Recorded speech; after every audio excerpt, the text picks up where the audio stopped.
Welcome to another video, and today we're gonna bring an old series back. I'm gonna show you some common mistakes that low elo players are making. A few days ago I asked in my Discord server if people could send in their full gameplay, and I searched through it all, looking for some patterns and things that stood out. And in this video I'm gonna share everything I saw. Just a quick thing before we start, sorry if my voice sounds a bit strange. I think I'm getting the flu, but I'll be fine. And if you want a chance to be featured in next VOD review video, feel free to send in your full gameplay in the Lowlander Discord server. When you do this you have a chance to win a battle pass, and that's very nice. And if you don't know how to record your gameplay, well, no worries, I have something for you. And that's the sponsor of this video, Outplayed. Outplayed is the ultimate video capturing app made for gamers. It's very easy to use. You just download it, click on your preferable settings and play the game. What makes Outplayed different though is that you can see all the in-game events on the timeline. Things like assists, deaths, and when you made that beautiful headshot. Want to share that beautiful headshot with your friends? That's also very easy. Outplayed has a built-in video editor. Click on that, edit the clip out that you want, export the video and share it on YouTube, Discord or Twitter for example. Are you too lazy to use that editor? No worries, I get that. Instead of recording the full match, you could also click on highlights and then you have to press Ctrl plus F3 to record the last round. Honestly, this app is so simple to use, and the good thing is that it's completely free. So if this got you interested, download the app with the link in the description and try it out yourself, my friends. Big shout out to Outplayed for supporting this channel, and now let's continue the video. Let's start this video up simple. A common mistake I've noticed a lot is that the site management on the defender side is not that strong for low elo players. Often too many players are playing on the same side, like in this round. As you see on the minimap, 4 teammates are playing on B and there's only 1 teammate holding A. Or this round over here, they just completely opened middle, and in this game there was nobody holding C. You could see this as a tactic, basically give up C and go for the retake, but it's really unnecessary over here. And it's also the main reason why they lost this round. The enemy just pushed C, an easy side for them. So conclusion, giving up a full side is bad. Well, there are 2 exceptions you have to remember. The first one is that you could give up completely a side when you're on the eco round, you know, to surprise the enemies, or when you have a good ultimate to retake the side, like a Killjoy ulti. But still then, it's highly recommended to have at least one guy on site that can stall time. Throw down 1 Sage Orb, run away, and then retake with your teammates, for example. Next mistake. This will be a quick one. Look at this clip and tell me what's going wrong.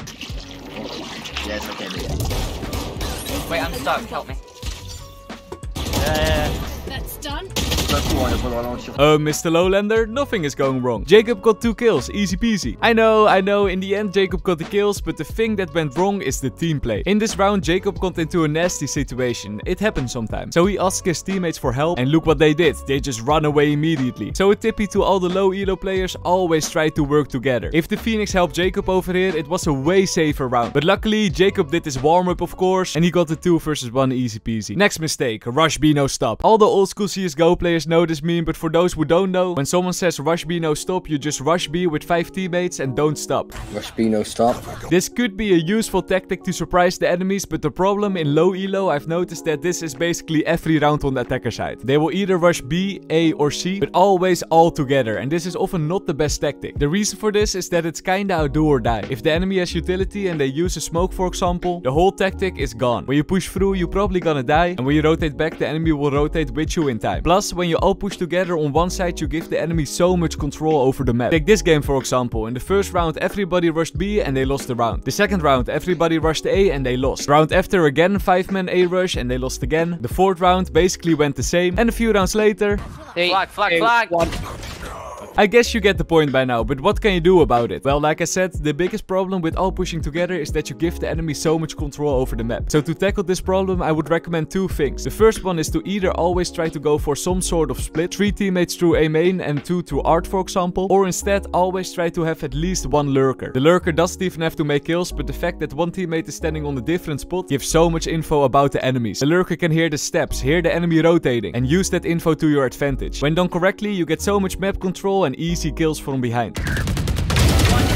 Ayo. And while we're talking about the lurker, the next common mistake is about this player. Even though most rounds it's a 5-man push, sometimes I see that 1 player lurking. Good job my friend, you're on the good path, I'm proud of you. However, I want to address 2 common mistakes that you should avoid. The first thing is that you have to think about timing. In this round 4 teammates are pushing B and Blinkfox is solo lurking on A. Normally this should be doable, but as you see on the minimap, the teammates of Blinkfox are pushing extremely deep. And because they are pushing so deep, the teammates have nothing about the info that Blinkfox is getting. His teammates sadly all die 1 by 1, and by the time Blinkfox returns to his team, it's already too late.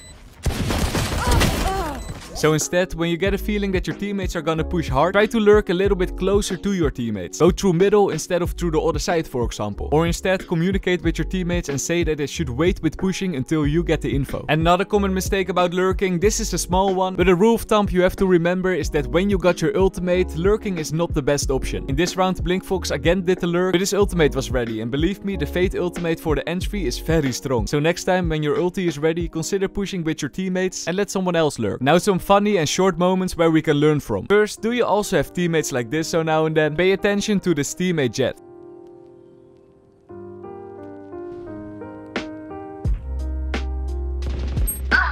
Yes, that just happened. What can we learn from this? Basically, don't rush mid solo without any utility. Either go sneaky peeky like shift walk or push with a teammate when you have utility. But making steps, rushing mid and going solo, not a good combo. Now look at this clip, same game.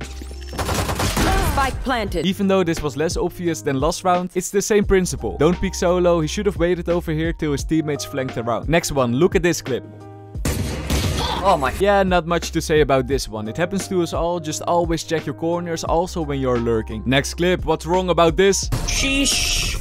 Imagine wasting my Nobody was there! Why is no one on side? wasting my concussion. Yep, the next point, communication. Be careful with talking too much in your microphone. It's harder to pay attention and hear the stats from the enemies during the games if someone is screaming through their mic. In their defense, this was a 5-stack team, so they know each other, but still keep it in mind. And another quick one. Finished here. Sky. This flash was just directly aimed on your teammate over there. Always think before you flash. Also, did you know that this was possible? I think it's a pretty funny party trick. So if you got the right knife, it might be worth learning it. You have to do something in between rounds, right? Anyway, let's dive deeper into some mistakes again. Look at this clip and tell me what's wrong. Poison orb Jumpy. emitted.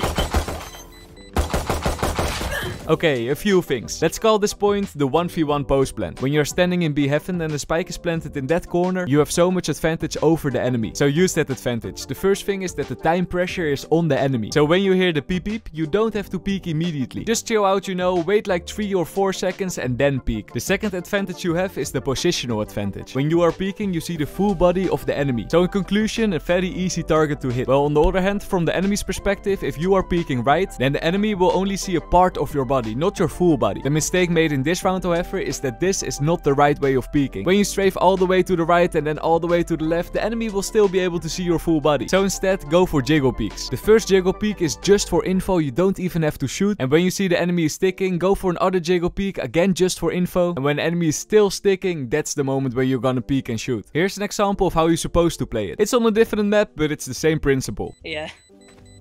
You got here, One enemy remaining. Easy peasy watermelon. Okay, I know in this video I might have thrown some shade on these people, but of course there were also tons of extremely good rounds. Look at this clip from Blinkfox, for example. Or this aggressive peek from Defi.